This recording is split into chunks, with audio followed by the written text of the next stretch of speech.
2015년도 이제 달력 한 장만 덩그러니 남겨놓고 있는데요.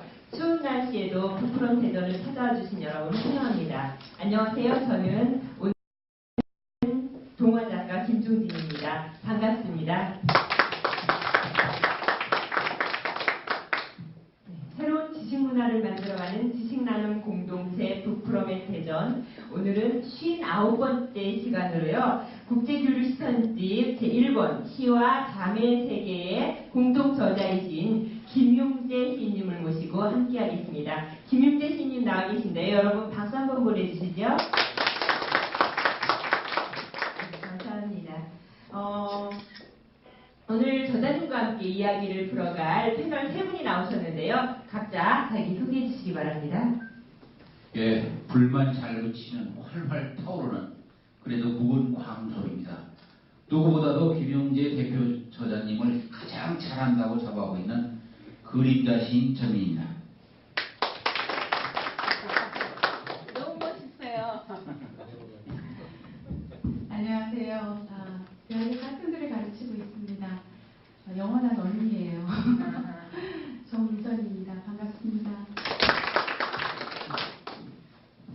산에 가서는 나무가 되고 바다에 가서는 바닷물이 되고 그런 거를 가르쳐주신 김영재 교수님의 제자인 시인 이상수입니다.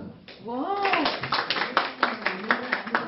오늘 모두 시인들이고 그래서 그런지 아주 소개를 멋있게 해주셨습니다. 네, 고맙습니다. 오늘 저자님은요, 대전 문인총연합회 명예회장이시고요, UPLI 국제개관시인연합회 한국회장님이십니다. 그리고 현대시인협회의 부이사장이신데요. 공동저자님 김용재 시인님이시고요. 오늘 책을 못 읽으신 분들이나 시청자들 그리고 방청객들을 위해서 시에 관한 이야기, 또 이 시가 나오게 된 그런 계기에 대해서 한 말씀 해주시면 감사하겠습니다. 예, 이 뵙게 돼서 대단히 고맙습니다. 또 감사드립니다. 보시는 바와 같이 이 책은 시와 자매색이라고 이렇게 되어 있는데, 보신 분들 많이 있겠지만은 지방지, 중앙지를 포함해서 10개 이상 신문에서 지금 이 책이 이미 소개가 됐습니다. 그 소개는 그 작품이 212편으로 되어 있는데, 영문과 그 한글 합해서 212편이니까 106명의 연인은 106명의 작품이 이 책 속에 들어 있습니다. 그리고 우리 그 문인총연합회의 이 브로셔하고 또 시 자매도시 26개 도시가 소개가 되어 있고, 뒤에 그 저자들 프로필이 전부 엮어져 있습니다. 그리고 그 내용에 대해서는 앞에 그 우리 김영훈 회장이 이야기를 했고 또 앞에 서문에 써줬고, 뒤에 발문 형식으로 제가 쓰게 있습니다. 그것을 읽어보시면 어떠한 것이다 하는 것이 딱 드러나리라고 이렇게 봅니다. 그래서 이택신 교장 선생님께서도 말씀을 해주셨지만은 소위 그 국제화의 그 걸음을 내딛는 우리 문인총연합회의 그 좋은 사업, 제가 100여 명 이 편자 중에 한 사람도 여기 나오게 됐습니다. 이렇게 간략히 안내 말씀드리겠습니다. 네, 감사합니다. 국제교류 시선집 궁금해지는데요. 어느 분께서 먼저 첫 번째 질문을 해주실 건가요? 예, 한 송이 국화꽃을 피우기에 봄부터 소쩍새는 그렇게 오르나 보다. 국제교류 시선집 시와 참의 세계가 편집 발행 국제화되기 위해서는 우리 김용재 저자님은 1993년 그러니까 그 대전 엑스포 때부터 시작이 됐습니다. 그래서 그때는 머리가 검으셨거든요. 근데 지금 저렇게 23년이 흐르면서 하얗게 이렇게 되어 있습니다.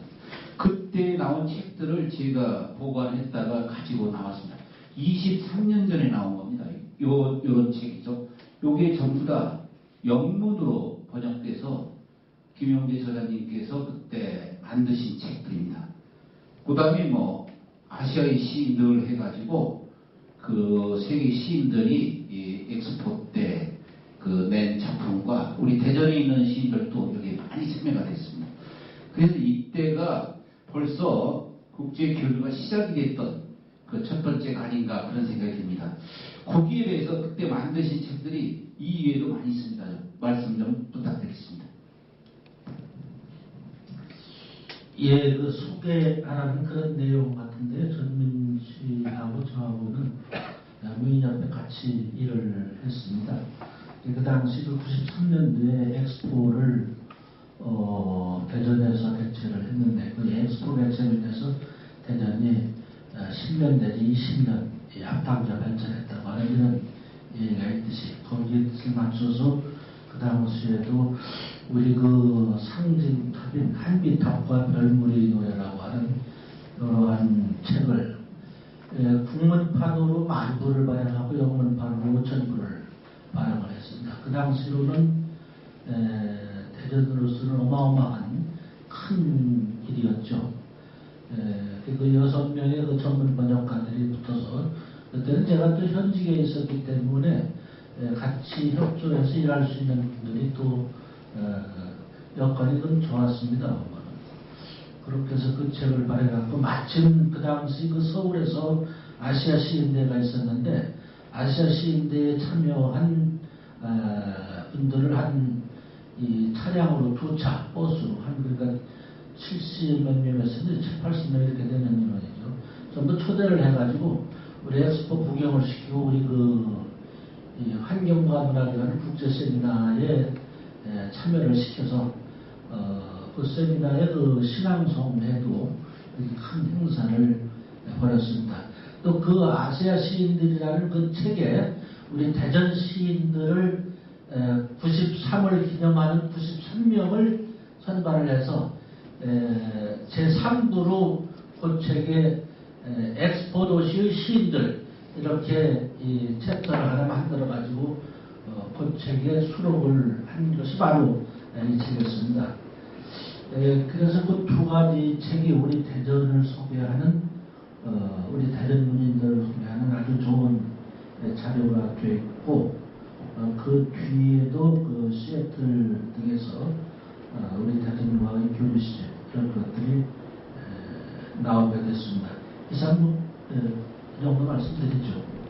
네, 아주 오래전부터 이렇게 국제교류에 대해서 애쓰신 분이시셨기 때문에 지금도 이렇게 활발하게 진행이 되고 있는 것 같은데요. 다른 분께서 다른 질문을 해주세요.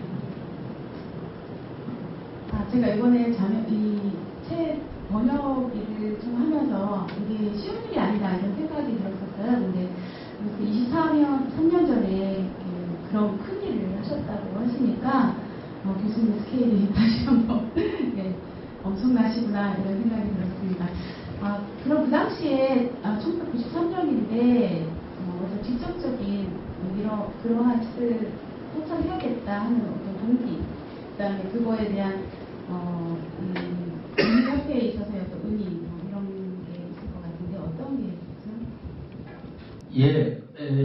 앞에도 좀 말씀을 드렸지만은 그 엑스포라는 세계 엑스포이기 때문에 엑스포는 하나의 우리 그 문화가 반드시 곁들여져야 된다는 이런 입장에서 문화계를 대표를 해서 그 엑스포 행사에 제가 같이 참여를 하게 됐었죠.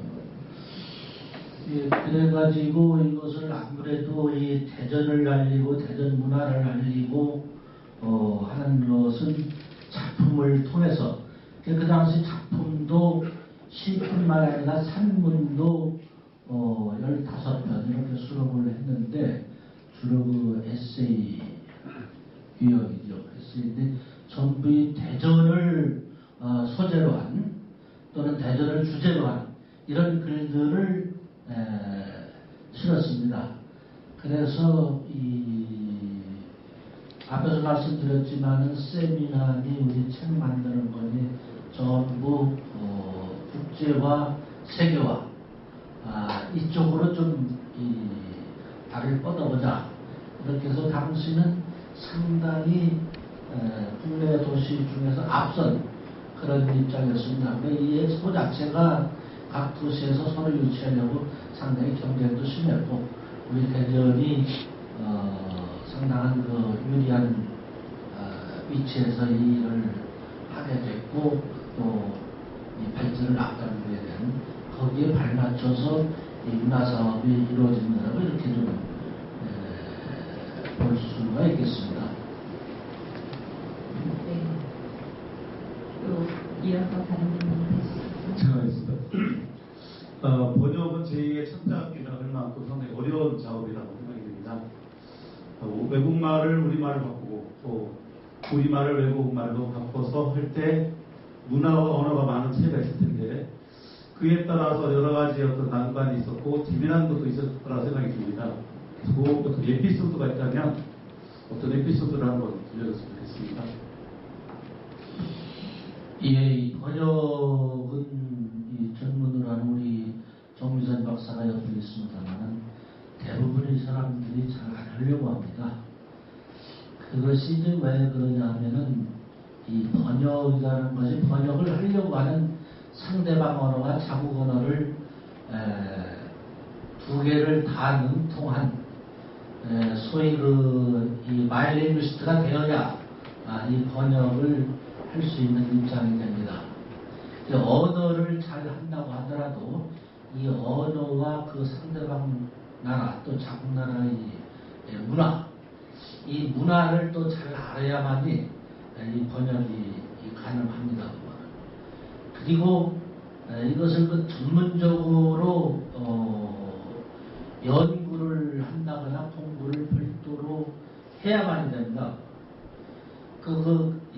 우리가 우리말을 잘 한다고 해서 누구나 다 시를 잘 씁니까?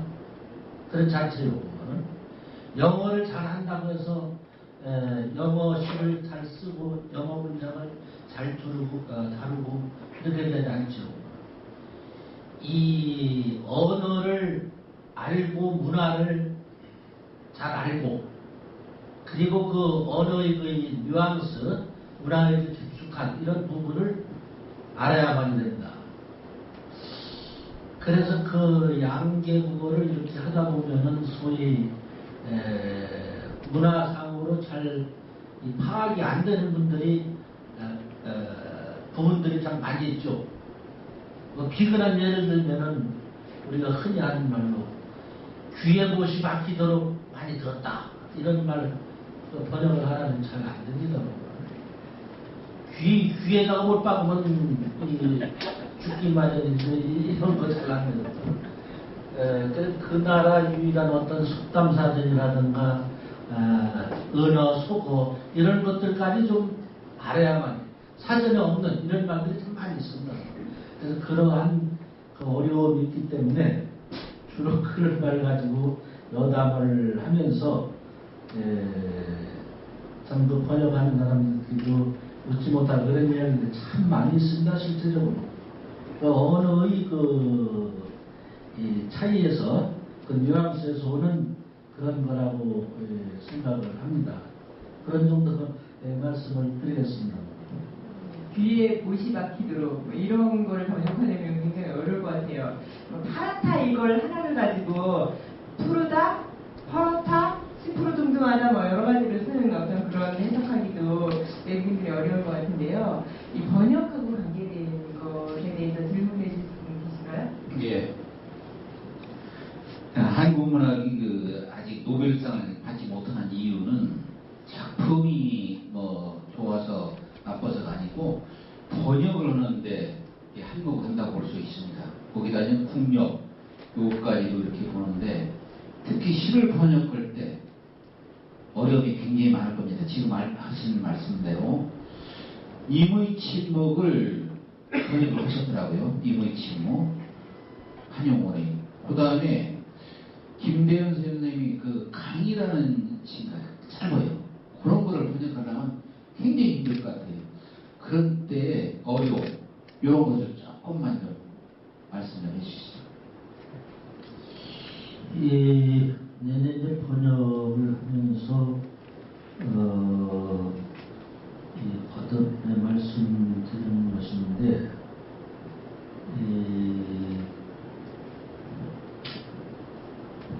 한영훈 선생 것을 여러분들이 이제 보면은 오히려 한영훈 선생 것은 뭐라고 할까, 이렇게 읽어가면은 또 그 산문식으로 돼 있어서 번역이 그렇게 어렵지는 않습니다. 근데 심은 선생 작품, 뭐 우리말로도 해석하기 어려운 이러한 말들이 많이 나오는데 뒤에다가 설명을 붙여주지 않고는 이해가 안 되는 이러한 것들이 많이 있습니다. 그래서 이제 하나의 예를 들면 우리 죽은 그 신정식 시인이라고 있는데, 제가 처음에 79년도에 세계 시인대를 우리 한국에서 했어요. 이 양반 시를 번역을 하는데 어쩌면 꿈에는 다투기를 만났죠. 다투기라는 말을 온갖 사전을 다 찾아봐도 그 다투기라는 말이 없어요. 본인이 불러가지고 물어보니까 이 뱃놈들이 쓰는 이 사투리라는 거예요. 이 풍어, 고깃대를 다투기라고 이렇게 얘기하대요. 그럼 다투기라는 말을 그대로 써주고 다투기에 대한 해설을 붙여줘야 이해가 될 것 같아서 그렇게 했습니다. 그런 식으로 해야 되고, 우리 그 육자백이라는 말 있잖아요. 육자백이라는 거, 육자백이라고 어떻게 번역합니까? 거기에 대한 육자백이라고 써주고 그런 데 대한 설명을 해줘야 그 맛이 나지. 그런 건 뭐 수두룩하게만 쓴다고. 그래서 그러한 이 어려움, 그래서 특히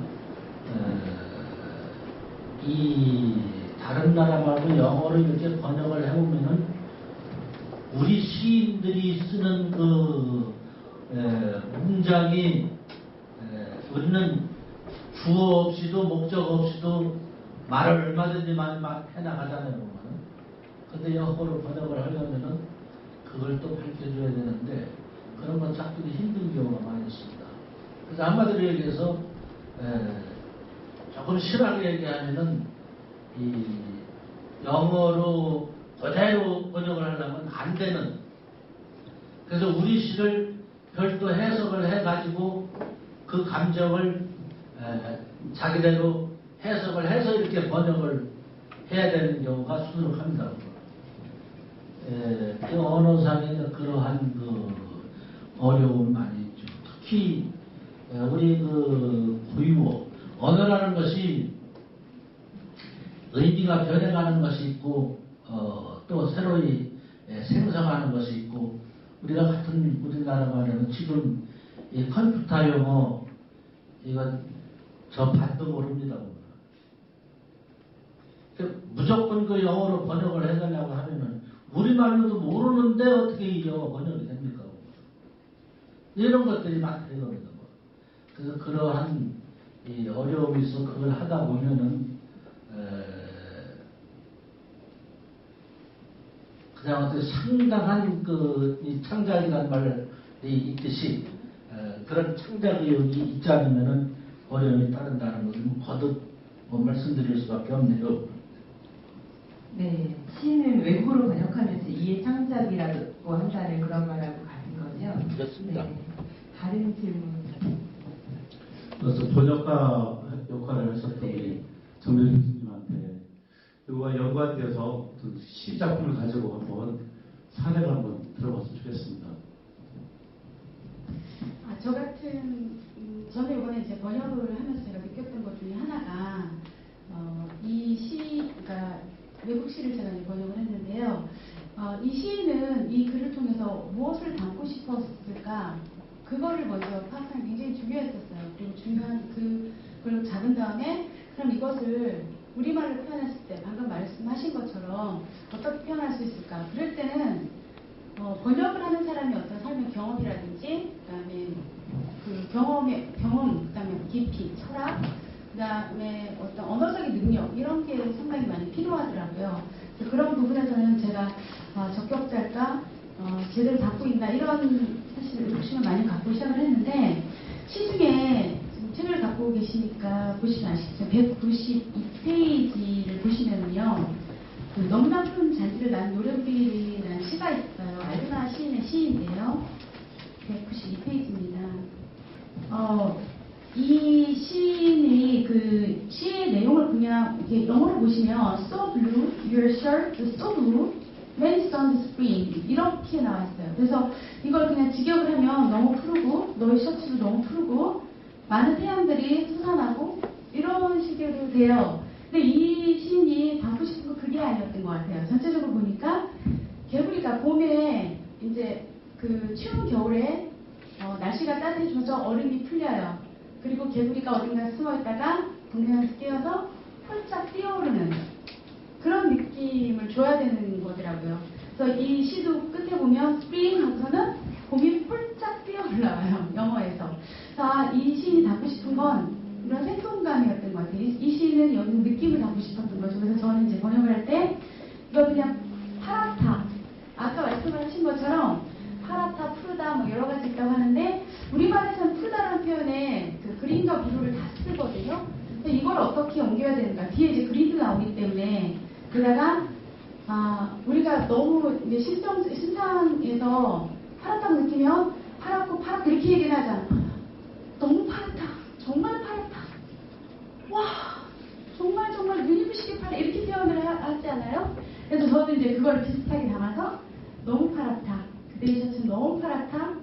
햇살이 쏟아지는 봄. 이 사람이 얘기하고 싶은 건 태양이 많이 솟는 게 아니고 햇살이 확 쏟아지는 그 추운 겨울에 암울했던 그 느낌에서 갑자기 햇살이 확 쏟아지면서 밝아지는 그 느낌이었던 것 같아요.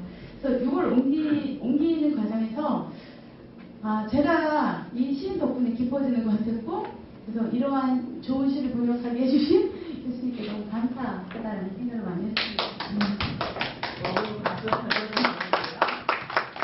정성 번역가님께서 진짜 번역하시느라고 혼을 집어 넣어서 번역을 하신 것 같은 그런 느낌이 듭니다. 다른 질문. 저는 제가 내용상으로만 질문을 드릴 수밖에 없어서 제가 쭉 시를 읽어봤는데 외국 시 중에서 여러 시가 있었습니다. 그런데 그 중에 대표적으로 혹시 책가서 보실까요? 180쪽에 보면은 폴 에드가 푸디라는 시인의 정신 차려라는 시가 있습니다. 이 시가 독특한 상황들이 있는 것 같아요. 그래서 이 시도 더불어서 설명해 주시고 그러면서 전체적으로 외국 시들이 어떤 수준의 시들인가 그런 것도 좀 교수님 설명하고 또 번역하셨던 정미선 교수님하고 이렇게 저자님하고 같이 말씀을 들었으면 좋겠습니다. 우선 그 외국 시인들은 뒤에도 볼 수 있듯이 우리가 많이 모여 있는 데서 선정할 만큼 그런 입장이 못 됐습니다. 이미 선정돼서 발표된 시를 우리가 뽑아서 실은 겁니다. 그렇기 때문에 여기 있는 시들이 어느 일정 수준을 다 유지하고 있는 이런 시라고 봐야 마땅할 것 같습니다. 그래서 그 외국 시들은 뽑아낸 것이기 때문에 그런 입장이라고 더는 좋게 얘기하면 중상급의 그러한 시들이라고 이렇게 볼 수 있고 그러한 시들과 더불어 국내 시인들 중에서 우리 전부지 문인청년연합회 회원들인데 거기에다가 작고 시인들 10분을 우리 충청도하고 관계 있는 분들이죠 전부. 이분들을 옆으로 이 책이 지금 26개 도시 시에 나가고 그 대사관 영사관에 나가고 그곳에 있는 동포문인단체에 나가고 외국으로 다 나가거든요 보면은. 근데 그 사람들이 책을 볼 때에 우리 대전을 중심으로 한 한국 시의 그 그 위상을 좀 알라. 이런 의미에서 우리 한용원 선생으로부터 이 대표적인 시들을 영역이 돼 있는 것을 뽑아서 넣은 겁니다. 그렇기 때문에 우리는 이게 국내용일 뿐만이 아니라 애국으로도 우리 시의 수준을 알리는 이런 입장의 시라고 생각을 할 수가 있겠습니다. 그리고 작품 편편에서 우리 정박수 선생님 얘기 좀 해주시죠. 저는 이제 그 오스트리아하고 그 캐나다 시를 다뤘는데요. 일단 아까 말씀하셨던 그 샌투 같은 정신 차려라는 시의 어떤 배경이 이렇게 시를 읽어보시면은 그게 많이 드러나는지 모르겠지만 전체 폴 에드가 북이라는 사람은 호주에서도 전쟁 시인으로 유명한 시인입니다. 이 시 내용이 전체적으로 보면 이제 배경이 전쟁의 어떤 참혹함을 알리고 있는 시거든요. 전쟁에서 부상을 당한, 그래서 죽어가고 있는 동료예요. 오래된 친구고요. 그 친구가 사실은 지금 거의 죽었어요. 죽었는데 놓고 싶지 않은 거예요. 그래서 그 친구를 바라보면서 눈을 뜨라고. 지금 너는 갈 때가 아니라고. 자, 넌 내 목소리를 들으면 항상 눈을 떴잖냐고. 근데 그렇게 얘기하면서 보니까 이 친구의 몸에서 피가 흐르고 있어요. 너무 당혹스러운 거예요. 신미 씨 어찌 이러십니까? 이러시면 안 되잖아요. 그래서 제발 친구 자기하고 나하고 지금 할 일이 아직도 많이 남았는데 왜 이렇게 누워있는 거야? 그대가 계속 이렇게 누워있다면 다음날 사람들이 와서 당신을 이제 묻기 위해서 데려갈 텐데 뭐 하는 그런 굉장히 가슴 아프고 절절한 시입니다. 제가 볼 때는 일단 이 시라는 것이 호주도 그렇고 뭐 캐나다도 그렇고 자기가 살고 있는 그 지역의 어떤 배경, 환경 이걸 벗어날 수는 없는 것 같아요. 네, 호주도 그렇고 캐나다도 그렇고 자연환경이 아름답죠. 그래서 이제 자연에 대한 계절에 관한 풍류라고 할 수 있는 자연 친화적인 시들이 상당히 많고 그와 더불어서 자연 속에서 우리가 항상 느껴지는 게 인생의 어떤 철학이기 때문에 시를 보면은 아름다움만 노래하다가 느닷없이 이제 형이사학적 어떤 철학적인 부분에서 죽음에 대한 얘기가 굉장히 많이 나와요. 그리고 어떤 상황을 애둘러서 얘기를 하지 않고 직접적으로 표현을 하는데 방금 말씀하신 것처럼 샌투 같은 시를 보면 그 장면을 눈에서 이렇게 볼 수 있는 그런 시들이 많다는 생각이 들었어요. 반면에 이제 제가 하지는 않지만 미국 시 같은 경우는 어떤 가족 관계나 이런 거 많이 다루고 있는데 상당히 서술적으로 그래서 보면 그 문화적인 특성이 시에도 반영이 되고 있다 하는 그런 생각이 들었습니다. 네. 시의 수준을 교수님께서 말씀하신 것처럼 자기들이 속한 어떤 문화, 환경을 벗어날 수는 없기 때문에 그 안에서 일상을 벗어나지 않고 그러면서 그 안에서의 또 다음 세계, 우리가 생과 사를 떠날 수 없기 때문에 끝까지 반영을 하고 있는 좋은 시들이었다고 생각합니다. 좋은 시들이 많이 있는 것 같은데요. 이 정신차려 아까 우리 모임 이야기할 때 이상철 선생님께서 학교 학생들한테 물어봤다고 그랬잖아요. 그 부분에 대해서 잠깐만 말씀해 주시면. 학교 수업을 하면서 이 시가 어떤 상황에 쓰여졌는가 물었을 때 대부분 다른 여러 대답을 썼지만 한 학생이 죽음의 상황에서 이렇게 얘기한 것 같습니다라는 그런 반응이 있었어요. 그래서 그만큼 이 시들이 아이들한테 영어로도 들려주고 한글로도 우리말로도 들려줬을 때 반응이 있었다는 얘기를 아까 에피소드로 얘기했고요. 저는 이쯤에서 사실은 우리 저자님의 작품 260쪽을 한번 잠깐 펴보시죠. 260쪽. 경계라는 이 시가 아마도 지금 이 계절에 가장 적합한 시가 아닐까 이 생각이 들어서 어렵지만 그 MC님하고 우리 번역가님 두 분이 신앙송을 한번 해주면 어떨까 생각됩니다. 네. 영어로 한번 들어보고 우리말로 들어보는 것. Photo 김용재. I stand on the snow-capped field. Where is the bed of hatred? When one digs into feeling, there are truly numerous beings that shine.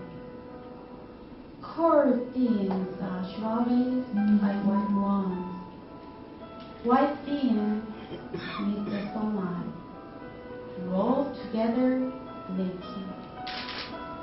While I stand asleep and watch, finally, the wind's hurried word brushes me. I raise my hand to grasp it, but I fail to shed the garment of concept. On the border between passion's winner and morality. 박수 한번 보내주세요.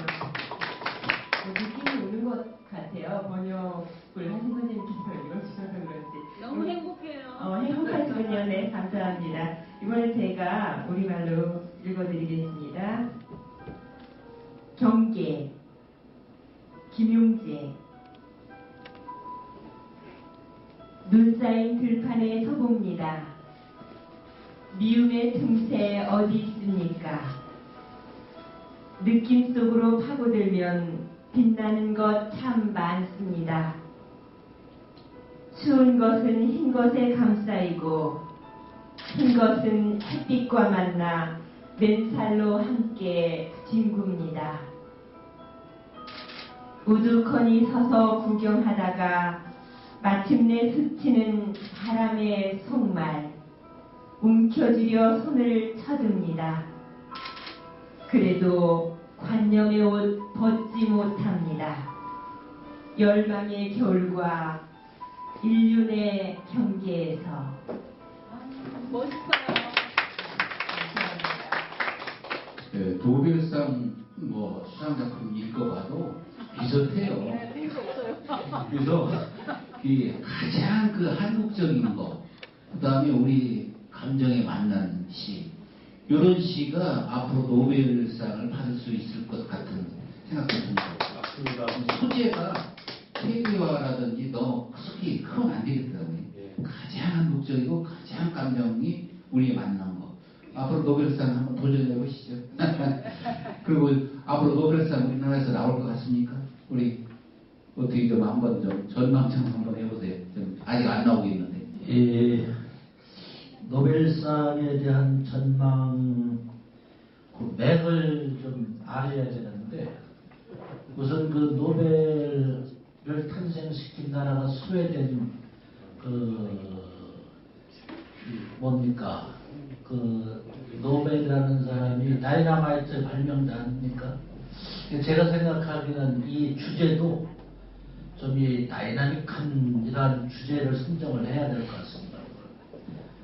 가장 한국적인 거 이야기하면 지금 뭡니까? 세계에서 가장 많이 알려진 것들이 있는데 2004년도 세계 시인대회 미국 플레인뷰에서 세계 시인대회를 하는데 제가 참석을 했었습니다. 거기 노벨 평화상 이 최종심까지 올라갔는데 그 사람들은 최종심까지 올라간 것을 이력에 올려요.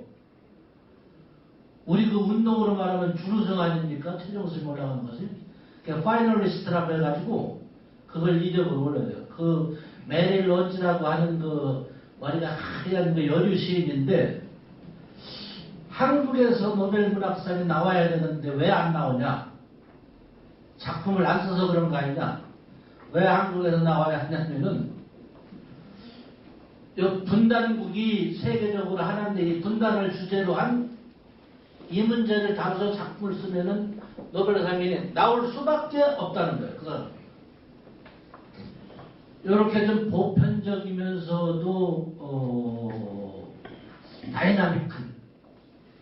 예를 들면 지금 세계적으로 문제가 되고 있는 무슨 이 테러 폭력이라든가 우리가 인류로 살면서 떠나지 않는 우리 주변의 주제들이 이 생로병사로부터 사랑, 이런 건 옛날로부터 지금까지 쭉 오잖아요. 그래서 제가 미국 속의 한국문학과 세계화의 문제라고 95년도에 이런 논문을 써서 대학에서 특강을 하고 또 문협회에서 주제 발표를 하고 또 내 잡지에다가 또 이 글을 발표를 하고 이렇게 하면서 지금 20년을 들어갔는데 무엇이 어떻게 변했느냐 번역원이라는 것이 그 안에 생겨났어요. 제가 여기서 지적한 것을 간략히 이제 그 말씀을 드리려면은 어떤 거였냐면은 여기다 단원문에다 이야기를 했어요.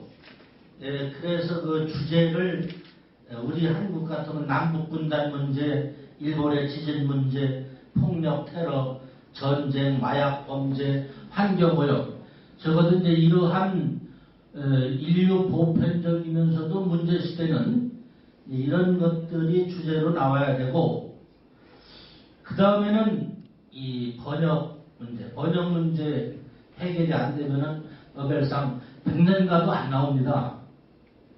100년가도 안 나와요, 번역 문제가. 적어도 영어하고 스웨덴 이쪽으로 번역이 돼야 이야기가 됩니다. 그거는. 이것이 우리나라 사람 아직까지 안 됐단 말이에요. 그거는. 지금 이 보훈 이야기가 나왔었는데 저보고 어느 언론사에서 보훈의 노벨상 탈 가능성을 이야기하려고 보훈 앞에 우리 한국 사람 한 10명쯤 타야 보훈 탈 거라고 제가 이런 이야기를 했는데 본인에 대해서는 안 된 이야기지만은 그렇게 이 10위권 안에 못 들었어요. 그 고은 선생이. 그러나 고은보다도 못한 시인들이 얼마든지 노벨상을 탈 수 있다 이겁니다. 보면은. 그 우리 국내에서는 이 민주화운동 이름으로 해서 김재하가 얘기됐고 황석영이니 이문열이니 다 이야기가 되는데 최고 많이 등수로 올라간 사람이 누구냐면 김동률 선생이에요. 김동률 선생은 한 3차원까지 올라갔었어요. 작품상으로. 그래서 이제 두 번째는 그 영어로 스웨덴어로 이게 번역이 돼야 노벨상이 해결이 됩니다. 보면은. 그 다음에는 그에 상응하는 이 책을 발행하고 알리고 하는 홍보라고 할까? 이런 문제가 있어요. 그래서 우리가 그것을 널리 좀 알려가지고 문학단체에서 추천을 한다거나 국가 관련 문공부라든가 이런 데서 좀 다수로 이렇게 추천을 한다거나 그 사업을 전격적으로 이렇게 해야 됩니다. 이 오해 겐자브루가 94년도에 제가 그 미국에 있을 적에 거기서 만났는데 그 오해 겐자브루를 조사를 해보니까 미국에서도 그 작품에 대한 합의 논문이 나왔고 그리고 60년대부터 한 30년간 번역된 그 번역 목록만 A4 용지로 한 20페이지 정도 돼요. 그렇게 돼야 그 노벨상 이야기가 되는 것이지 가만히 앉아서 누가 압니까 보면 국내용 가지고는 안 됩니다 보면. 그래서 그런 문제가 있어서 여러분들 중에서도 제가 이야기한 이 세 문제를 해결을 한다면 몇 년 내에 노벨상 탈 수 있습니다. 그런 정도 말씀드립니다. 이 세 문제를 해결해서 우리나라에서 특히 대전에서 노벨 문학상이 나왔으면 좋겠다는 생각이 듭니다. 우리 정미선 번역가님께서 번역을 해주시면 또 노벨 문학상을 받을 수 있을지 모르겠다는 생각도 들고요. 받았으면 좋겠다는 생각을 해마다 합니다. 이 노벨 문학상. 그럼 다음 질문 어느 분께서 해주시겠습니다. 네. 이 책이 이렇게 나오고 보니까 욕심이 좀 생기는데 서로가 이렇게 방문을 한다든지 자매도시 있기 그 다음에 학술 세미나 시랑송 이런 문학 행사까지 겹들이면 참 좋을 것 같다 그런 생각이 듭니다. 사실은 아까 말씀드린 1993년도 엑스포 때는 이걸 했어요. 근데 그때 가능한 것은 지원이 있었기 때문에 한 겁니다. 이거는. 근데 이건 지금 시에서 각 도시를 자매도시를 방문한다든지 이런 데에 지원을 못하고 있기 때문에 우리가 못 드는 겁니다. 그때 신앙송도 하고 세미나도 하고 세계 시인들이 와가지고 굉장했습니다. 아주 그때 그 에피소드라든지 이런 걸 잘 알고 계시네요. 한두 가지만 좀 이렇게 그 신앙송이라든지 뭐 여러 가지가 있었을 것입니다. 한두 가지만 좀 말씀해 주시죠. 에피소드 지금 얘기했어요. 예, 예. 그 93년도 신앙송이라든지 학술 세미나라든지 뭐 일본 여자도 막 나오고 뭐 말레이시안이 뭐 와서 막 하고 있잖아요 그때. 예. 예, 그 당시 그 대전문학 국제 세미나라고 해가지고 그 당시 팜플렛을 제가 가지고 나왔습니다. 이 팜플렛 일부는 공식 행사고 일부는 문학과 환경이라는 그 세미나였고 3부에 어떠한 것이냐면 각국 그 대표들이 나와서 신앙송회를 했습니다. 제가 특별히 기억나는 시인이 지금 전민선 선생이 얘기한 이 가지코 시라이시라고 하는 일본 여류 시인인데 나이가 꽤 든 분이에요. 아까 그 색깔 얘기가 나오는데 빨간 그 립스틱을 바르고 나오는데 그때 이제 어떤 얘기가 있냐면 이 립스틱 색깔이 이 빨간색인데 이 토끼 눈깔색이냐 무슨 색이냐 해가면서 이 빨간색도 이 수십 개 그 유형이 있다는 얘기를 내가 들었어요. 빨갛게 바르고 머리를 묶었던 것을 확 풀어헤쳐가 이 무릎 밑에까지 머리칼이 그냥 쭉 내려오는 거예요. 그 머리칼 사이로 보이는 그 노인 할머니 시인의 그 모습이 젊게 보이고 얼마나 그 예쁘게 보이는지 사람들이 전부 눈을 동그랗게 뜨고 이렇게 쳐다보고 신앙송을 하는데 오며 가며 우리는 한결같이 한 군데 앉아서 딱 그 고정된 이런 자세에서 신앙송을 하는데 그 사람들은 일종의 행위예술 이같이 자연스럽게 그냥 막 돌아다니면서 읽어요. 그 양반이 신앙송을 하고 나니까 이 말레이시아 시인인데 말레이시아 국립대 교수이면서 시인이에요. 이브라힘이라고 하는 시인이 카이트라고 하는 연이라고 하는 시를 낭송하는데 이 목도리를 확 풀으니까 풀어지니까 땅에 닿아요. 이걸 양손으로 잡고 저쪽 이 관중석까지 연날아가는 모습을 하면서 이 신앙송을 하더라고요. 이것이 전부 한마디로 얘기하면 행위예술이거든요. 근데 우리나라 시인은 여기 이제 나와서 낭송할 사람이 누구였냐면 돌아가신데 김대현 시인, 유동삼 시인, 최자영 시인 이렇게 세 분이네요. 그런데 그 유동삼 선생이 엊그저께 우리 문학회도 나오셨습니다만 지금 91세인데 그때 93년도 그때도 나이가 꽤 드셨었죠. 이 양반이 그 한복 두루마기를 입고 헉 나오더니 중간에서 가운데서 뭔가를 탁 끄집어내는데 보니까 깽발이에요. 깽발들을 깽깽 막 두들면서 시조를 낭송을 하는 거예요.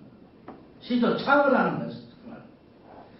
그러니까 우리 사물놀이에서도 드러나더만 이 깽발의 그 악기로서의 위력이 세계 어느 악기 못 따라가요.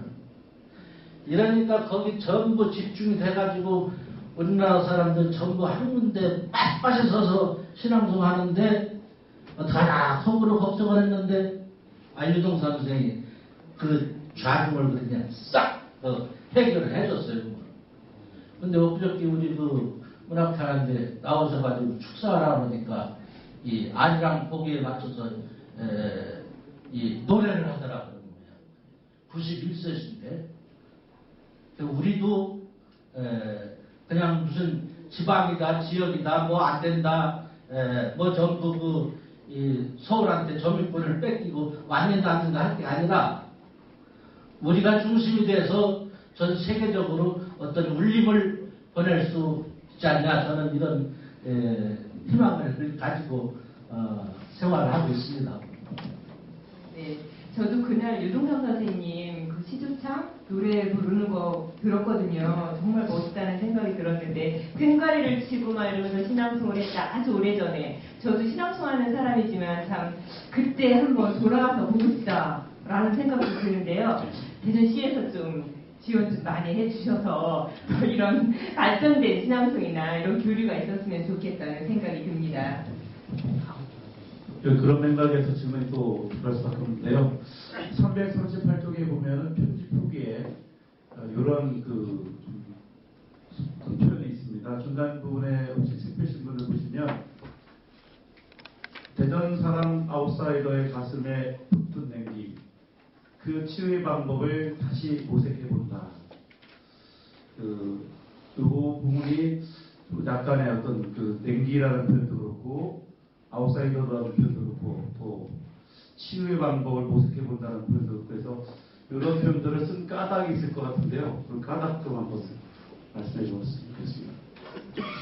우리 이상철 시인이 상당히 예리하게 이 글을 좀 읽은 것 같은데요. 제 느낌입니다. 다 그렇진 않겠지만 우리 대전이 문학단체가 뭐 다른 도시 못지않게 참 많아요. 참 많고 이것이 서로 자기 그 그룹을 위해서 자기 단체를 위해서 노력을 많이 하겠지만 하나로 뭉쳐지는 힘이 부족하다 하는 이러한 생각을 하고 있고 또 이 대전에 살고 있지만은 대전을 또 잘 사랑하지 않는 껍데기만 사랑하는 척하는 이러한 사람들이 좀 있다는 그 느낌에서 이러한 말을 썼습니다. 그래서 이러한 국제적인 또는 이 대전을 아우를 수 있는 전체적인 사업 활동에 같이 참여하고 같이 협조하고 이러한 것을 바라는 입장에서 그런 말을 한 겁니다. 그래서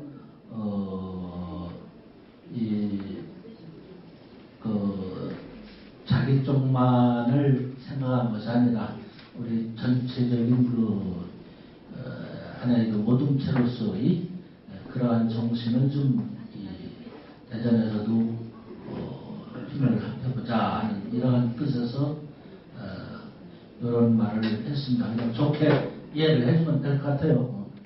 네, 대전 사랑에 대해서는 그 저자님께서 그 뭐 대전 사랑 그 시리 그 지금 곳곳에 있고 호신님이 대전 사랑을 대전에 사랑하는 그런 시집 대전을 주제로 한 거 수필집 뭐 많아요. 노래 시집이라든지 책이라든지 뭐 이런 것들이 그만큼 더 대전 사랑하는 분이 별로 없습니다. 이렇게 그래서 다른 분들도 말만 하지 말고 진짜 좀 대전 사람들 이렇게 하는 그런 때가 됐으면 좋겠습니다. 지금 이 시간도 대전 문학의 역사를 지금 영상으로 담고 계시잖아요. 이것도 아주 좋은 기회가 되고 있는 것 같습니다. 시간이 막 가고 있는데요. 마지막 질문 받아보도록 하겠습니다. 예. 좋은 일 많이 하셨습니다. 현재는 참여 우호 도시가 26개 도시인데 국제 문화 교류가 앞으로 더 확대됐으면 좋겠습니다. 근데 우리가 이렇게 하려고 해도 이 재정이 뒷받침 안 되면 참 어렵거든요. 근데 시라든지 이런 데서도 이런 쪽에 관심을 좀 많이 좀 가져줬으면 좋겠고 또 대전문단을 지금 저자님께서 이끌어 오셨는데 앞으로 어떤 대전문단의 전망, 비전 어떻게 줬으면 좋겠다. 뭐 이런 것이 있으면 좀 간략하게 말씀해 주셨으면 좋겠습니다.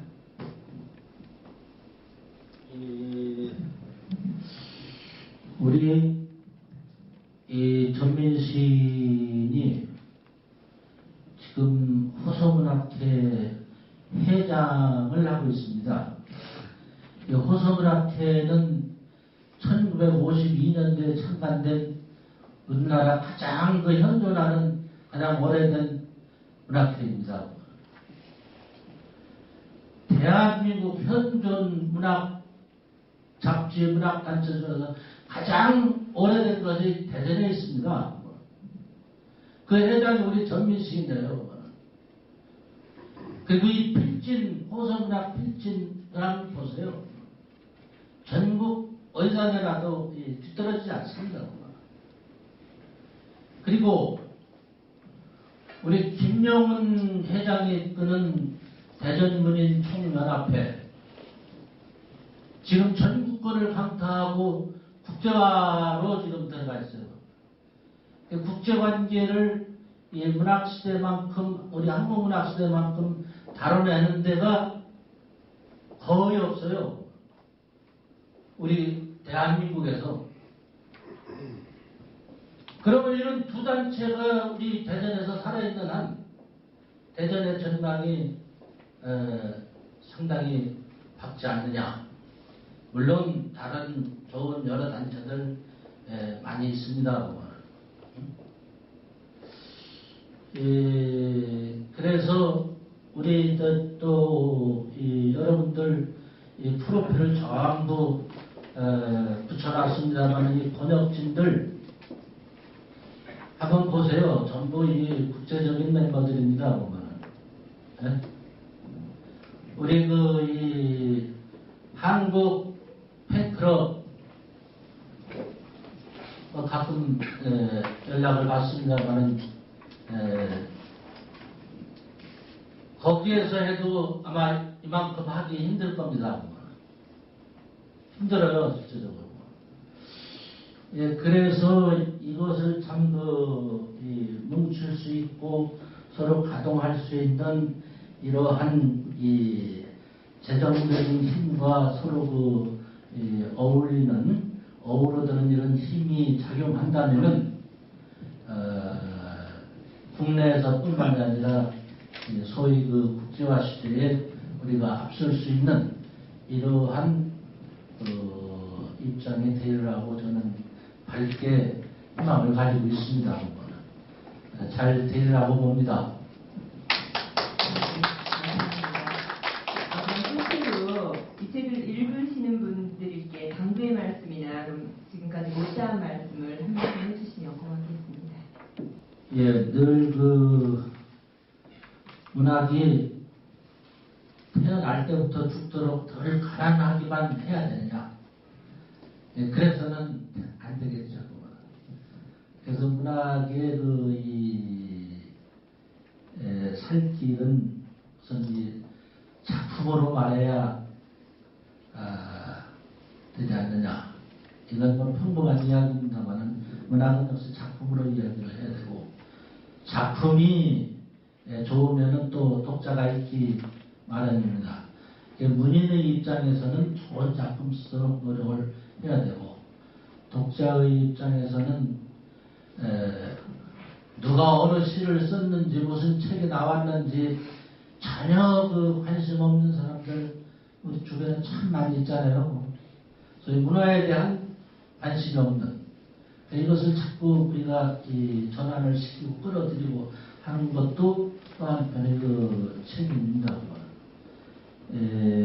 그래서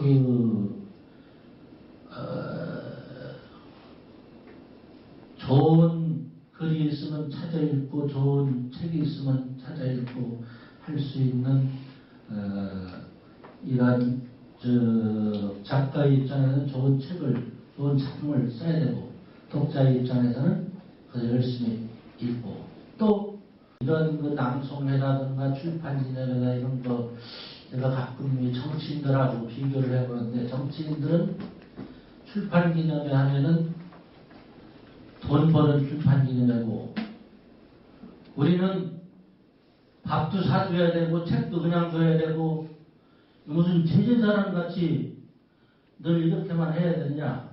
그래서 우리 프로에서도 그런 것을 간파해서 적어도 이곳에서만큼은 이 책을 좀 그냥 정정하지 말고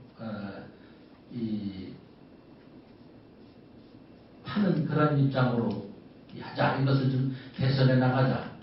적극 동의를 하고 이제 그런 입장으로 가고자 합니다. 그래서 저도 이제 이런 모임 가면은 스스로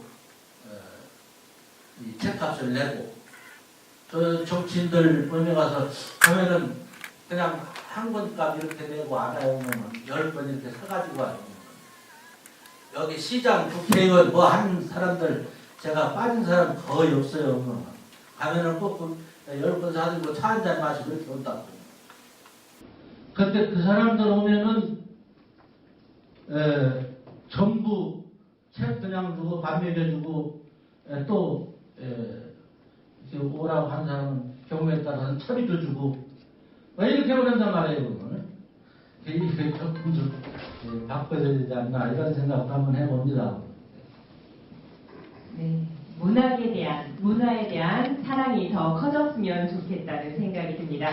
몇 달 전에 일본 큐슈로 떠나는 대안에서 부끄럼 대전 저자와의 만남을 했었는데요. 이제는 지금 다른 자매 도시로 미국이나 캐나다나 이런 데로 가서 부끄럼 대전 저자의 만남을 했으면 좋겠다는 생각을 하면서요. 다음 저자와의 만남 소개해드리겠습니다. 박남수 저자의 마음 챙김과 함께하는 회복 탄력성이라는 책입니다. 마음 근력을 단단히 하실 분들은 그때 함께 해주시면 고맙겠습니다.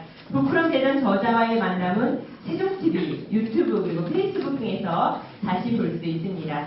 2016년 병신년 새해에도 여러분께서 건강하시고 또 행운이 함께 하시길 바라면서 제59회 저자와의 만남을 모두 마치겠습니다. 고맙습니다. 네, 그 자리에서 일어나 주세요.